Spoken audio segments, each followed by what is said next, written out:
This week on ANN, Adventist leaders condemn the violent attack on a mosque in Sinai, Egypt that killed more than 300 people. The church launches a 16-day campaign to raise awareness of widespread violence against women. The church also offers resources for churches and communities to be agents of change. And nearly 300 people in the U.S. state of Maryland received free fresh produce through an outreach at the new headquarters of the church's North American territory. These stories and more coming up.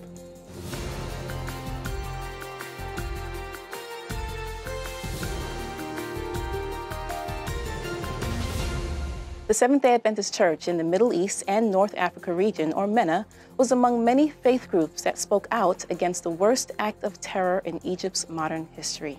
A group of 25 to 30 assailants stormed the mosque in the village of Al-Rada in northern Sinai on November 24th. They opened fire on 500 worshipers attending the Friday evening prayer service. 305 people were killed and another 128 were injured.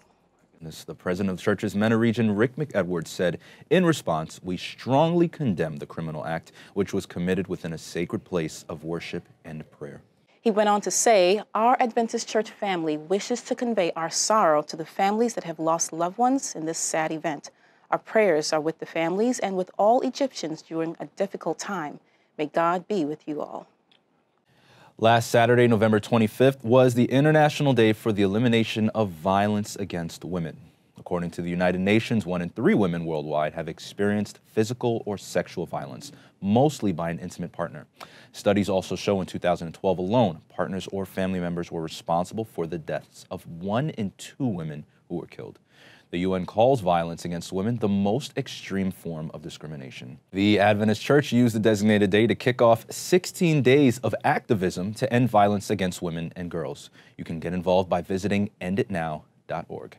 There you can download resources to help you launch a campaign in your local church or community. We'd like to revisit a message from Nancy Wilson, the wife of the Seventh-day Adventist Church's president, Ted Wilson. She shared her passion of ending domestic violence and ways to help prevent and stop it in your community. Hello, I'm Nancy Wilson, and for the next few minutes, I would like to share with you a burden that is on my heart.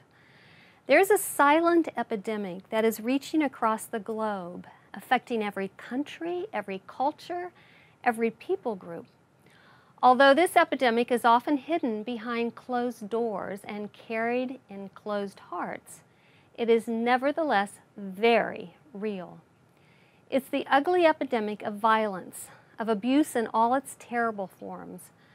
Violence began early on in this earth's history when one brother, Cain, filled with envy and rage, murdered his younger sibling, Abel. This was the world's first case of domestic violence. And from there, things only got worse. The Bible records cases of rape, sodomy, and other forms of sexual violence, slavery, and more. Abuse is certainly not new for the human race. But perhaps what is new is that we are willing to talk about it. We are willing to acknowledge that it is happening in our world, in our countries, in our neighborhoods, in our schools, and in our churches, and also in our homes. We speak up because it is only by breaking the silence of sorrow and shame that victims can begin to find hope and healing. We bring it to attention to pull off the mask of silent anonymity that so many abusers hide behind to control their victims. We say something because we want our churches, schools, and homes to be places of safety, not hideouts for abuse. Friends, I'm sharing this with you today for 3 reasons. Number 1, to raise awareness about abuse. It is a widespread problem across the globe, and unfortunately, even within the church. Number 2, to encourage pastors and other leaders in the church to be knowledgeable about the signs of various forms of abuse and do all you can in taking precautions to prevent abuse from happening. And most importantly, to take all reports of abuse very seriously. Believe the victim. Studies have shown that victims of abuse are almost always telling the truth. I encourage everyone to go to the enditnow.org website to find resources and excellent educational material. And number 3, perhaps you have experienced trauma and abuse. I want to say to you first, it was not your fault. No matter what you were told, the truth is it was not your fault. Secondly, I want to encourage you to tell someone. You don't need to be ashamed. You don't need to keep suffering in silence. Help is available. It's free and it's as close as your mobile device or computer. Within a month of its grand opening, the headquarters of the Adventist Church's North American Territory, or NAD, hosted a community outreach event. The NAD Thanksgiving Produce Giveaway and Wellness Screening took place November the 19th. The new headquarters is located in the city of Columbia in the U.S. state of Maryland. More than 17,000 pounds of sweet potatoes, bananas, onions, lettuce, arugula salad mixes, organic spinach, and pineapples were distributed in the building's parking lot. Approximately 275 visitors benefited from the giveaway. 40 of the visitors also participated in the wellness screening that was offered in the NAD building. A local hospital partnered with the church to offer various health screenings. Medical staff from Howard County General Hospital conducted assessments for stroke risk, diabetes risk, blood pressure, and body mass index measurements. One of the organizers of the outreach was the director of the NAD Public Affairs and Religious Liberty Department. Orland Johnson said, "It is our heartfelt desire to do all that we can to make sure that here at the new NAD headquarters, we are heeding the words of Matthew 25 by assisting our neighbor in need. It is our goal to not be content just to be in the community, but we strive to be part of the community." According to government officials in Puerto Rico, 43.7% of the island nation is without power. 17% of the population lacks access to clean water. The shocking figures comes more than 2 months after Hurricane Maria devastated the country. The numbers don't include those whose homes have been destroyed or severely damaged. Seventh-day Adventists, many of whom were also affected by the storm, have still continued their mission of carrying out acts of service in their communities. Adventist Development and Relief Agency Puerto Rico is currently conducting a food distribution project. Workers of the ADRA International, ADRA Inter-America, and church members are also participating in the project. They will have distributed a total of 50,000 food boxes by the end of the month. The church's Prince of Hope ministry, along with the ADRA organizations, will help repair 200 residential roofs in the coming weeks. The group will also rebuild 4 homes for designated families in need who don't qualify for federal aid. Also in Puerto Rico, the Adventist hospital in the nation has provided uninterrupted service since the storm made landfall in September. Hospital workers from Bella Vista have provided care beyond the hospital's walls into the western region of the island. The mountainous region contains numerous hard-to-reach homes. The staff have conducted free health clinics and distributed water and hot meals. Aside from the hospital, numerous Adventist properties were among the thousands of buildings that were severely affected by the storm. 16 churches suffered serious damage. One of the churches is located in a town with Puerto Rico's highest poverty index. The church needs to be completely demolished and rebuilt before it can function as a church and as a center of influence for the community. In addition, 5 of the Adventist Church's 20 schools in the nation will need major repairs. It's really sad to hear about what's going on in Puerto Rico. Truly, but we are continuing to pray that the rebuilding will continue to take place. Absolutely. Well, coming up, the 25th anniversary of the Adventist Church's presence in the capital of Albania is marked by the opening Sabbath service of the church's new facility. But up next, government and church leaders in Vanuatu break ground for a shelter intended to care for women and orphans. Ich bin Gerald. Ich spreche Deutsch. Es gibt so viele gute adventistische Videos, doch so wenige sind übersetzt. Du kannst uns helfen. Join the Amara translation and caption team today. Amara is easy to learn and fun. You can volunteer in your free time. Join this community today and provide great content in your language. Welcome back. We're so glad to have you with us today. Government representatives, a police commissioner, and leaders of the Adventist Church in Vanuatu celebrated the groundbreaking of a women's shelter on November the 14th. The site of the El Haven shelter is located outside the city of Port Vila. It was the dream of a local pastor, Dorlin Luloy, to build a safe place for young mothers and unwanted and abandoned babies. Funding for the shelter's construction has been provided by Adventist members in Australia and New Zealand. Sheds and septic tanks for the shelter are already on site. The former president of the Adventist Church's mission in Vanuatu also participated in the groundbreaking. John Lehman said, "This is God's project to save many infant lives, and our prayer is that this home will be a beacon of light to many people." November 11 marked a special day for Seventh-day Adventists in Albania's capital city. A spirit of celebration was felt throughout what is now the official home of the Tirana Central Adventist Church. The new church, located in the very center of the capital, was a very awaited gift for the fellows of this congregation after many years of prayers and holding on for having their own building, the house of prayer and worship. Finally, a big dream came true thanks to the generosity of the Adventist fellows, brothers and sisters from all the corners of the world that gave their offerings and gifts of the 13th Sabbath. What made this day even more special was the celebration of the 25th anniversary of the foundation of the Tirana Central Adventist Church that transformed this Sabbath service almost into a festival of faith. Special guests in this remarkable day, not only for Adventism in Tirana but in Albania as well, were characters and people that made somehow its history, like Pastor Julian Castrati, the most long-serving pastor in Tirana Central Church with his spouse Beatrice, Pastor David Curry, one of the first evangelists of the church in Tirana after the fall of communism with his spouse, that even though far away from Albania didn't dare to miss this moment.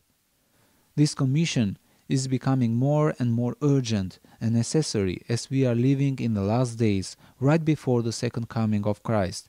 And so that's why the Central Church of Tirana, led by the Holy Spirit, needs to make a vow to make a change in the capital of Albania, despite the increasing secularism in this city, but at the same time having confidence, in fact, that with God nothing is impossible. 10 volunteers from Romania concluded a 10-day stint earlier this month that brought free medical and psychological care to a refugee camp in Erbil, Iraq. The 9th humanitarian intervention of international solidarity with refugees was carried out through a project by the Adventist Development and Relief Agency. The Hope for Immigrants project was conducted for refugees from the Hassan Sham U2 camp. The health services were provided at the hospital operated by ADRA and Adventist Help. The hospital serves the 100,000 refugees that live in the region. ADRA Romania's projects coordinator for Hope for Immigrants, Mihai Brasov, spoke on the timeliness of the group's arrival. "We are glad we could be helpful at a key moment in the hospital. Due to armed tensions in the area following a referendum on Kurdish independence, the hospital was shut down and volunteers were forced to leave the country. Our arrival there has given hope to the volunteers, and now everything will go back to normal." During ADRA Romania's first trip earlier this year, volunteers also saw a need for refugees who wanted to continue their education but lacked books. The volunteers collected nearly 300 donated books when they returned home. The group used the books to set up a library for the community during their visit. And finally, for the news this week, a 2-week health ministry in villages surrounding the capital of Papua New Guinea recently served more than 1,500 people. Free health services were performed in the Hanubada and Albana villages as residents recover from fires that caused widespread damage. The Our Hands, His Touch ministry was organized by the Hohola Seventh-day Adventist Church. It included a free medical clinic during the day and evening health sessions from the local Adventist doctors and members. The clinic offered free general health screenings. Guests could also have exams and evaluations by eye specialists and surgeons. The evening health sessions emphasized what the Bible and science say about healthy lifestyles. Topics included HIV, tuberculosis, cancer, and kidney ailments. A local church, Albana United Church, allowed the Adventist clinic and meetings to take place in its building. While outreach to the villages has been unsuccessful in the past, the health services have established a relationship between the Adventist Church and the communities. Plans are underway to conduct follow-up assessments in 4 months. Sounds like some great things are happening there. Absolutely. Well, coming up December 3rd is International Day of Persons with Disabilities. Learn how you can join the United Nations pledge of leaving no one behind. But up next, see why Spain launched a fleet of more than 160 ships to England in the 16th century.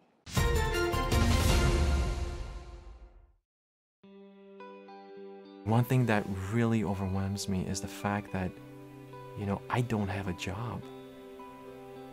How am I going to provide for my family? During that time, I recall trusting God to direct my path in this. Prayer is the exercise of faith, and by it daily, God bestows privileges upon us. My brother's unexpected death shocked me into changing my life. A friend of mine said, "Why don't you do a triathlon?" So I swam and rode and ran until I discovered life is more than just human strength. I race because my health matters. I believe because my faith matters. I'm Ed. I'm a Christian.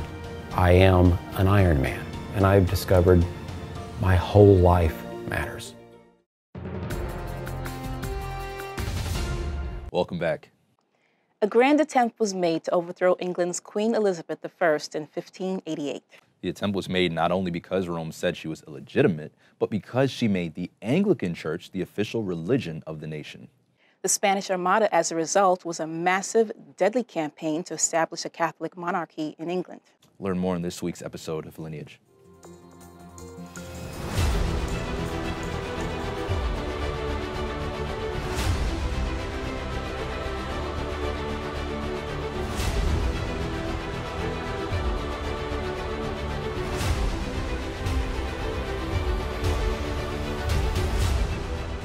The mid-16th century saw the rise of Protestantism in England, initiated by King Henry VIII's break from Rome and nurtured by Edward VI and the 9-day Queen, Lady Jane Grey. This was brought to a halt during the reign of Mary Tudor, who reinstated Catholicism in England and earned the title Bloody Queen Mary for her role in the murder of over 260 Protestants.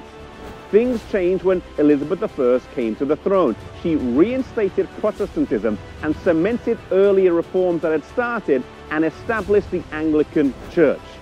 Catholics, though, viewed her as an illegitimate queen because they never recognized King Henry VIII's divorce from Catherine of Aragon, thus making his marriage to Anne Boleyn, Elizabeth's mother, illegitimate, thus making her an illegitimate queen in their eyes. Rome then wanted to establish a Catholic monarchy and attempted to do this through a military invasion.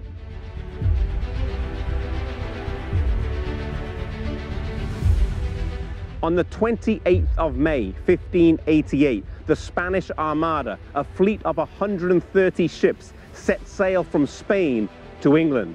One of the largest fleets ever assembled at a huge cost to Spain. It had almost double the firepower of the entire English Navy, almost guaranteeing an easy victory. They were first sighted on July the 19th in Lizard, Cornwall, and the news was relayed to London via a system of beacons.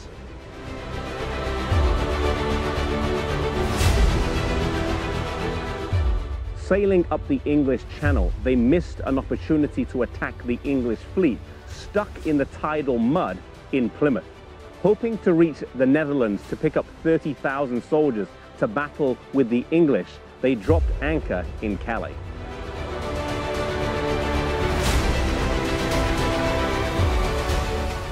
On the 29th of July, across from the cliffs of Dover, over in the French waters of Calais behind me, the Armada was attacked by 8 English fireships that came in, broke their formation, allowing the smaller and more agile English ships to come in and wreak havoc.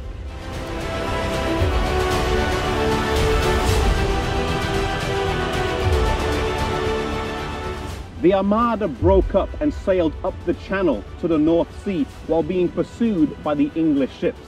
They continued around Scotland, but much of the fleet crashed onto the rocks of Scotland and Ireland, as in their hasty retreat that many of them had lost their anchors. Of the 130 ships that originally set sail, only 67 of them made it back home.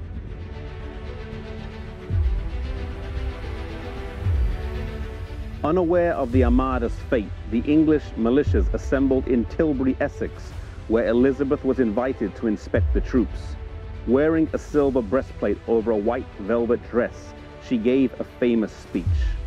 "My loving people, we have been persuaded by some that are careful for our safety to take heed how we commit ourselves to armed multitudes for fear of treachery.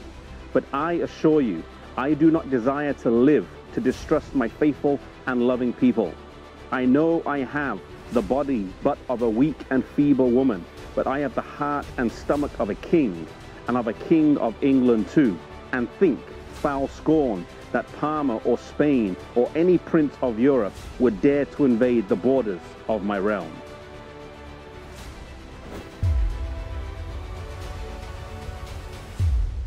When it was clear that the Armada's attempt to overthrow Protestantism had failed, England was relieved, and Elizabeth I led a Thanksgiving service to St. Paul's Cathedral that was attended by almost as many as her coronation. Many took the defeat of the Armada to be a sign of God's favor and the inviolability of the rule of the Queen and her realm. Protestantism was uplifted, and medals were inscribed that bore variations of the inscription, "God blew the winds and they were scattered," or "He blew and they were scattered." While historians debate exactly what was the factor that led to the defeat of the Armada, one thing is clear: Providence played a key role. Now, in our lives today, it may not be on such a grand scale as the Armada back then, but God still moves through providential circumstances. He doesn't always speak audibly. He doesn't always have a bloodless hand writing on the wall, as in Daniel chapter 5. But God still rules in the affairs of men, and in our lives today, He still moves through providential circumstances. May we be open to His leading in this manner.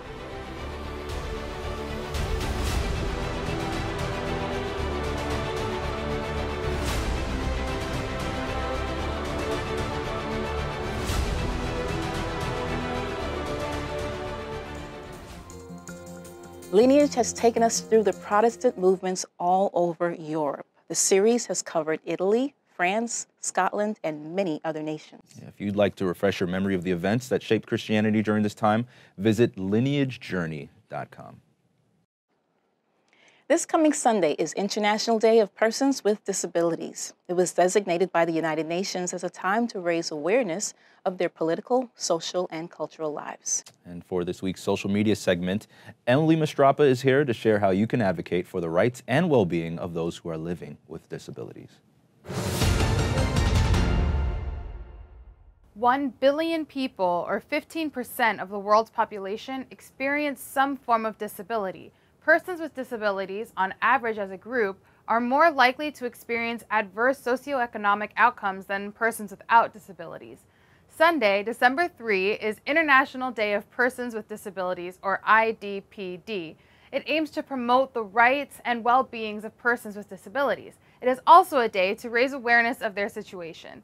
This year's theme is Transformation Towards a Sustainable and Resilient Society for All. You can get involved by using the hashtag IDPWD to let people know what you're doing. You can also post photos of your celebration after the event. You can also visit idpwd.com. They have posters to download, and they even have some sample posts for you to use. You can find more information at their Twitter and Facebook pages at IDPWD. You can find out what events are happening near you and how you can commemorate IDPD in your local community at un.org/development. Join us as we celebrate a day to break down disability barriers. And finally, for today's program, let's turn to David Trim for a look at Adventist history. This week, learn about an early manager of the Adventist publishing house in Japan. Welcome to This Week in Adventist History. On November 29, 1884, Albert Cole was born in England. Cole spent his career in publishing ministries, beginning work in the church's publishing house in England, what is now the Stanborough Press. In 1910, he and his wife Edith moved to Tacoma Park in the United States and to work at the Review and Herald Publishing Association. 6 years later, Albert accepted a call to missionary service in Japan, accompanied by Edith and their son, Albert Jr. They spent 15 years in Japan, and 2 more children, Ruth and Esther, were born there. You see the whole family here in a photograph taken in 1923 when they were in America on furlough. Albert served as Secretary-Treasurer of the Japan Union Mission and also as manager of the Japan Adventist Publishing House. But he traveled around much of Asia in the early 1920s, training publishing workers across the Far Eastern Division. Sometimes he seemed severe to his subordinates. In a letter that's in the General Conference archives, one church leader even calls him cantankerous. And this photograph does suggest he could be stern. But this probably reflects the very considerable responsibilities that he bore.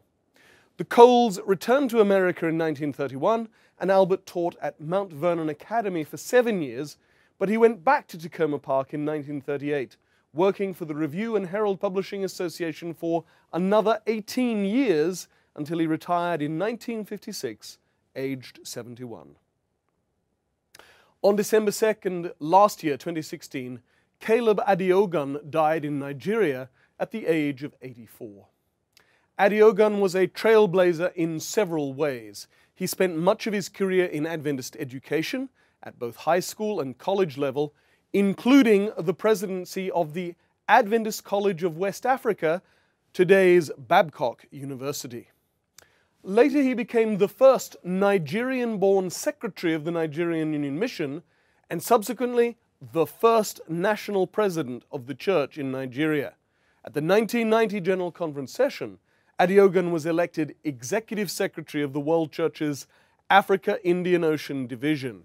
He was the first black African elected a division secretary. A generation of West African church leaders have followed and continue to follow in Caleb Adeogun's footsteps. That was this week in Adventist history.